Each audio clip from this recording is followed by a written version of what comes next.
There is a type of leader you almost never see in world politics.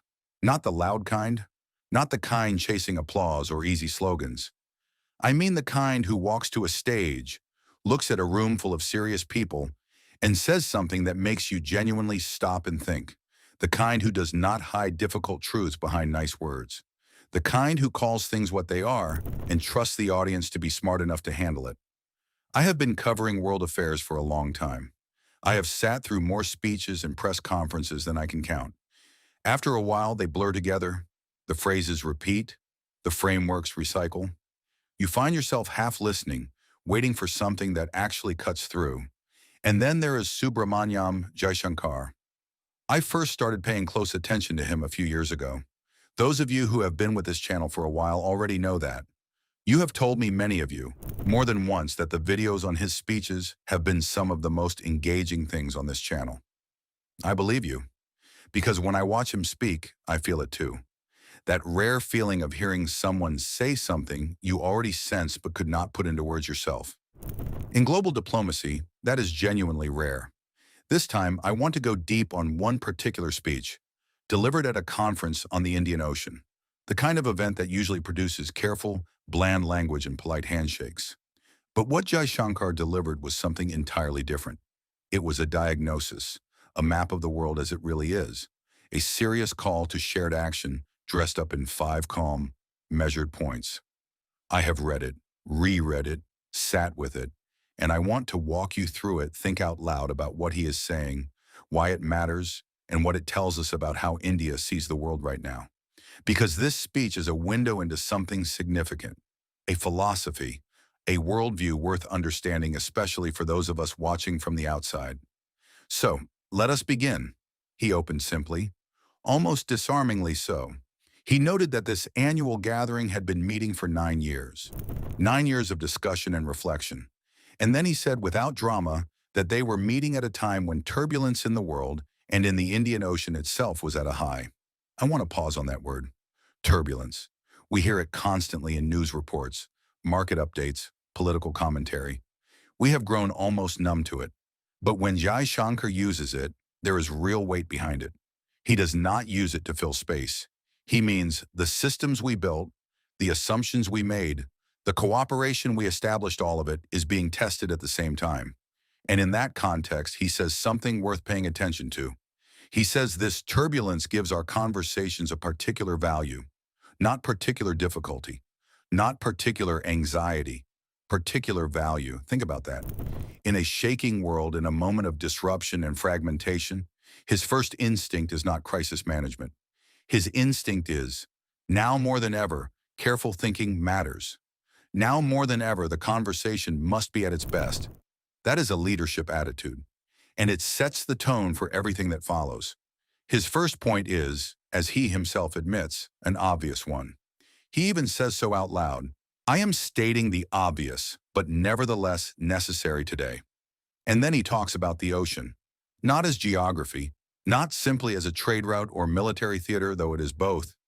He talks about it as something more fundamental, as an ecosystem, as a framework of human existence.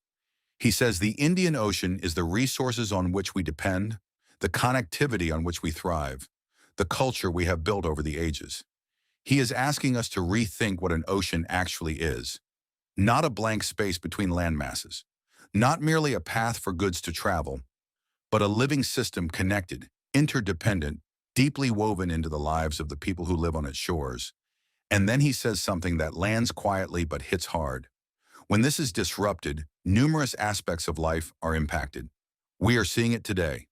We are seeing it today. He does not need to elaborate. Everyone in that room knows exactly what he means.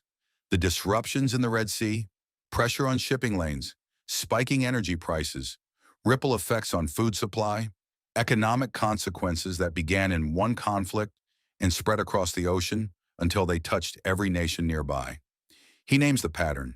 He lets the audience fill in the details from their own experience, because everyone in that room has already felt it. And then he says the Indian Ocean must plan for stormy days while hoping for more sunny ones. Sit with that line, because it does a lot of work in very few words. It is not pessimism, not fatalism. It is something more balanced, a mix of honest realism and forward-looking preparation. Plan for the storms, hope for the sun, hold both truths at once. That, I would argue, is the heart of the entire speech. Everything that follows grows from that basic attitude. His second point moves into history, and this is where his thinking gets genuinely interesting. He talks about how, in recent decades, Indian Ocean nations have been focused on breaking down what he calls the artificial barriers left by the colonial era. Deeper regional cooperation, stronger economic ties, rebuilding connectivity, revival of shared traditions. He invokes the spirit of the monsoons, that ancient seasonal wind system that for thousands of years carried traders, travelers, and ideas across the Indian Ocean, linking civilizations long before the word globalization was invented. The monsoon is one of history's great natural engines of human connection. Jaishankar reaches for it deliberately, even poetically, as a symbol of the cooperative spirit these nations have been trying to rebuild. And then he says something that stopped me.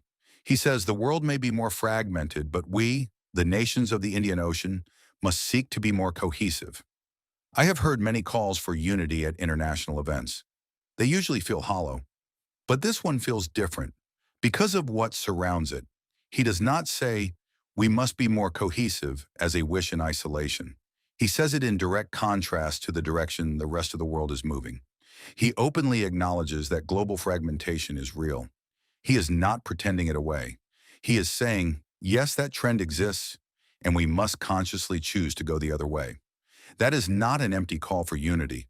That is a strategic argument, a proposal for a distinct regional identity and purpose in the face of global disorder. His third point is where things get genuinely uncomfortable, in the best possible way. He says the world is more competitive, fractured, and inward-looking than in the past. The benefits of globalization are today overshadowed by the temptation to leverage and the temptation to weaponize. Read that again slowly. The temptation to leverage. The temptation to weaponize. He is describing something most diplomats only talk around. He is describing the transformation of economic connection, which was supposed to create shared prosperity and keep the peace, into a tool of control, because we are all connected. Whoever controls the key points in that connection can use it as pressure, can extract compliance, can punish countries that do not behave the way the powerful prefer. This is not theory. This is the lived reality of many nations, especially smaller and medium-sized ones, in today's world. Jaishankar names this directly, without pointing at specific countries, which is itself diplomatic skill, but without flinching from the truth either. And the result, he says, is that every nation is now searching for greater resilience and more trusted partners. Resilience, trusted partners.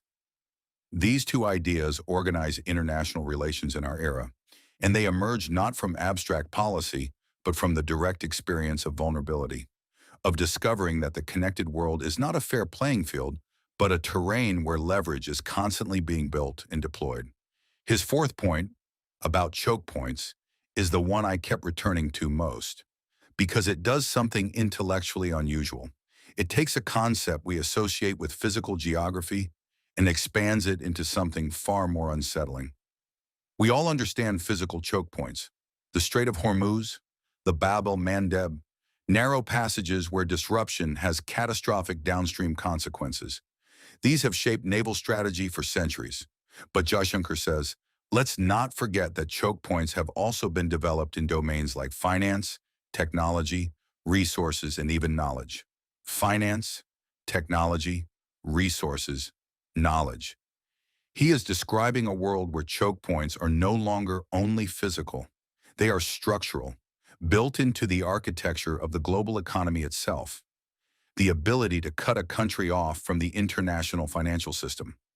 Control of critical technologies, computer chips, software platforms, communications infrastructure, that modern economies cannot function without.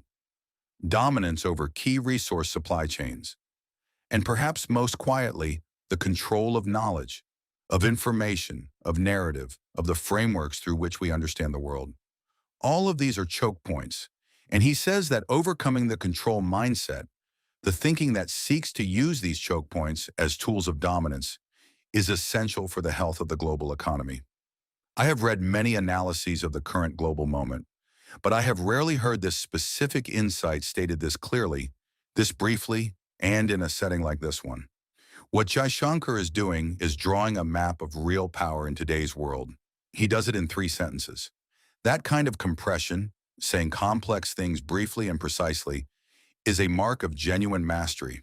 His fifth point turns toward solutions, or at least toward the attitude that solutions require. He calls for deeper cooperation among Indian Ocean nations and calls it, in many ways, a global South Ocean. The global South, nations not at the center of the post-World War II international order, many of them former colonies, finds a physical home in the Indian Ocean. It is their shared space, their shared vulnerability, and their shared opportunity. The challenges he lists, food shortages, fuel shortages, fertilizer shortages, natural disasters, the fallout from conflicts elsewhere, are not distant policy debates. These are immediate, painful, daily realities. And he says, the answer is increasingly in collective resilience, not dependence on outside powers. Collective resilience, built together, owned together. Then he steps back and offers something broader, a clear picture of the world as it actually is. He says the global order is going through a period of deep transformation shaped by shifting power, ongoing conflicts, economic fragmentation, and growing rivalry.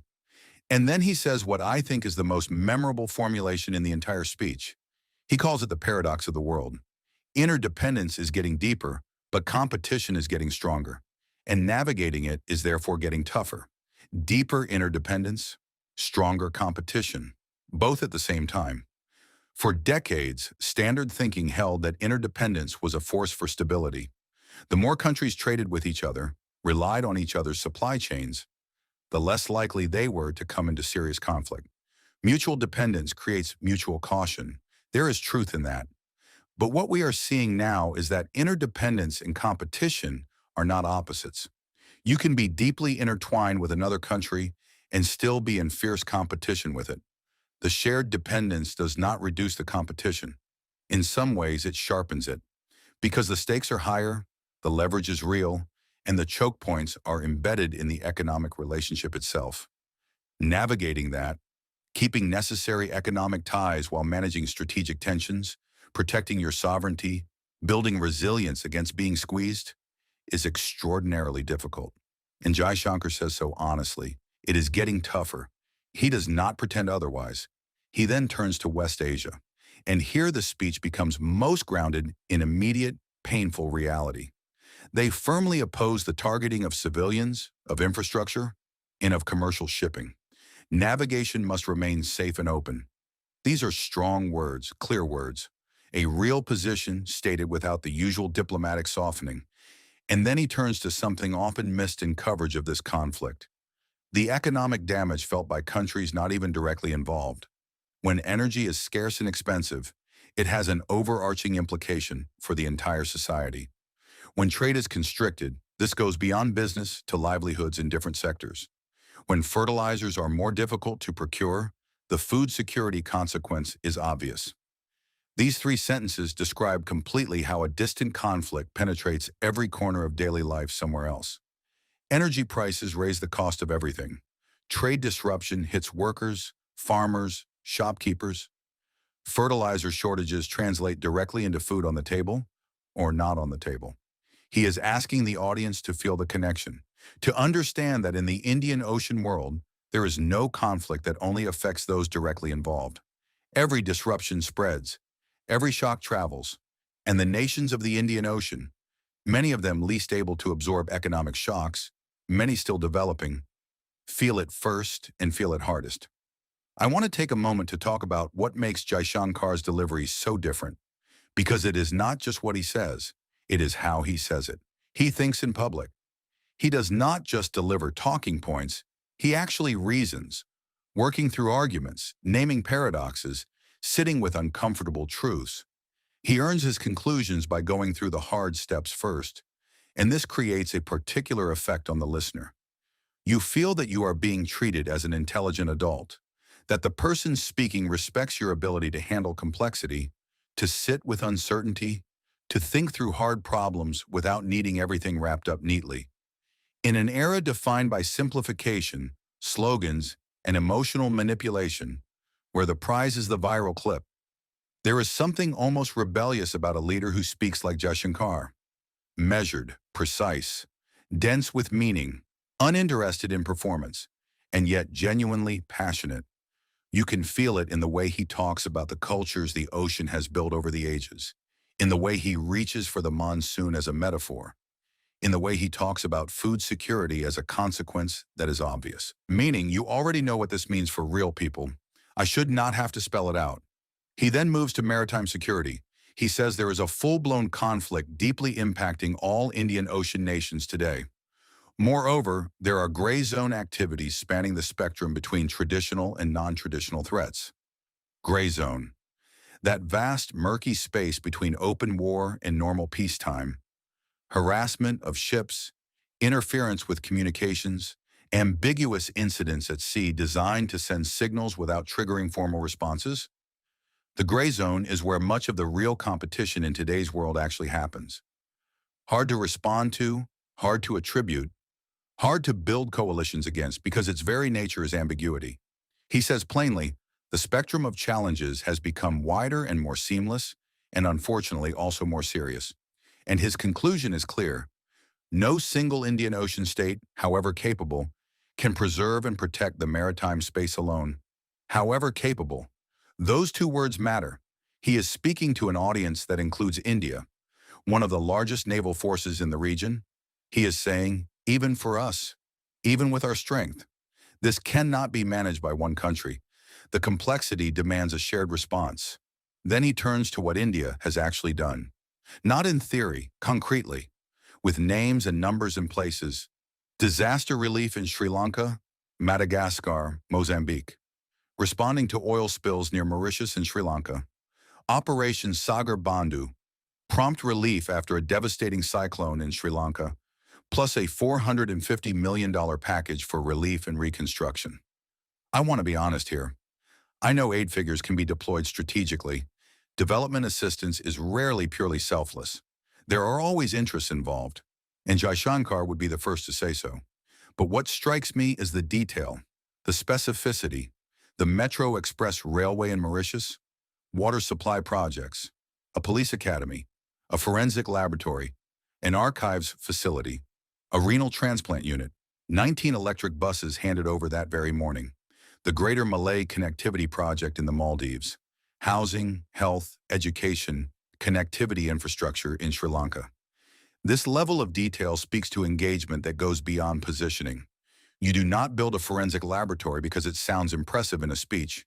You build it because your partner asked for it and you said yes. That is what he means when he says India's engagement is guided by the priorities of our partners. In a world where development money is frequently shaped by the donor's strategic interests rather than the recipient's actual needs, that framing is genuinely significant. He also talks about building capacity, supporting partners in monitoring their exclusive economic zones, training programs, helping equip navies and coast guards, setting up a maritime rescue and coordination center in Sri Lanka. Unglamorous work, no headlines, but the most lasting form of partnership because it builds real capability into partner institutions and creates self-sufficiency rather than dependence. There is a form of security partnership that creates permanent dependency, keeping the partner just weak enough to need continued support. And there is a form that genuinely invests in the partner's capability, working toward real equality. Jaishankar is explicitly positioning India's approach in the second category. He mentions connectivity, the thread that ties everything together, the India-Middle East-Europe corridor, the international North-South transport corridor, the India-Myanmar-Thailand trilateral highway. And then he lays out the principles. Connectivity must be transparent, consultative, must respect sovereignty, and must be a genuine partnership. These four principles are doing very specific work in today's global conversation. They are implicitly contrasting India's approach with others criticized on exactly these grounds. Infrastructure investment without transparency, debt structures that quietly compromise sovereignty, arrangements that benefit the investor far more than the recipient. Jaishankar does not name anyone. He does not need to. The contrast is obvious. And stating the principles publicly creates accountability. He brings up the Quad near the end, Australia, Japan, the United States, and India, noting their first collaboration actually started in the Indian Ocean in 2004. He frames the Quad initiatives he mentions: maritime domain awareness, logistics networks, cable connectivity, in purely practical terms. Things that serve the stability of the maritime space. He presents the Quad as part of the cooperative ecosystem, not above it. And then he closes. He calls for moving beyond narrow calculations and embracing the broader vision of shared responsibility. He says the Indian Ocean offers an opportunity to show what real cooperation can actually achieve. And he says India remains fully committed to that endeavor. I have listened to a lot of closing statements at international forums. Most are forgettable. Warm language, diplomatic optimism, no real commitment. This one feels different. It feels like it means something.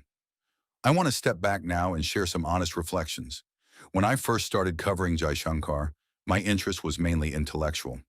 Here was a smart, articulate diplomat from a rising power saying interesting things, worth following.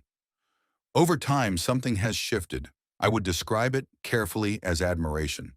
Not blind admiration. I always try to keep critical distance, ask hard questions, resist hero worship, but genuine, considered admiration for someone who brings a quality of thought and consistency of purpose to his role that is genuinely uncommon.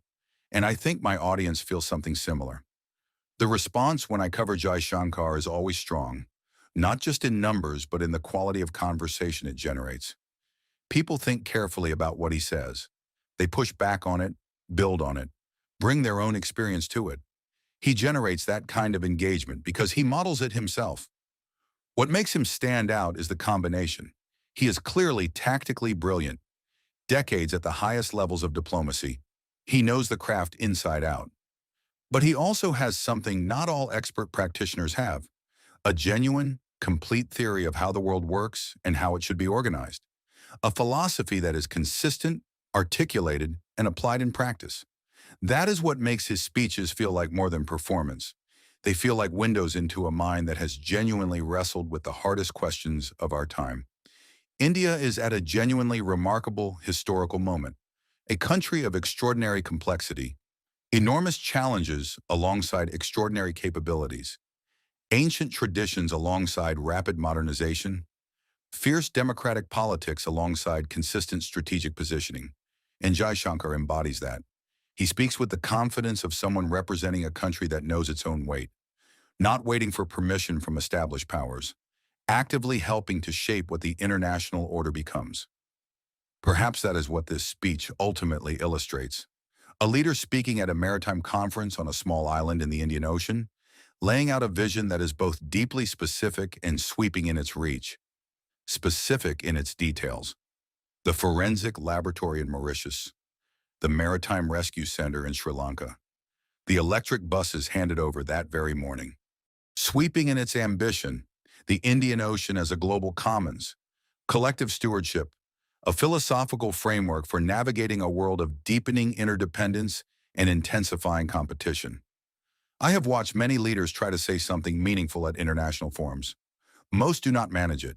They say what is expected, follow the diplomatic conventions, and everyone moves on. Jaishankar manages it, consistently, speech after speech. He says something that actually matters, something that stays with you, something that adds to your understanding of the world. Plan for stormy days while hoping for more sunny ones. That line keeps coming back to me, because it is in some ways the most human thing in the entire speech. Amid all the strategic analysis and geopolitical frameworks and institutional architecture, there is this simple, honest acknowledgement. The world is difficult and uncertain, and the right response is not despair and not denial. It is preparation and hope held at the same time. That is leadership, not the theatrical kind, Not the kind that performs strength or pretends complexity does not exist. The quieter, harder kind. The kind that looks at the world honestly, names what it sees, builds what can be built, and holds on to the belief that it is worth building. In a world that often seems to be going the wrong way, more fractured, more competitive, more willing to use the systems that once connected us as weapons against each other, that quality matters. That voice matters. And I, for one, intend to keep listening.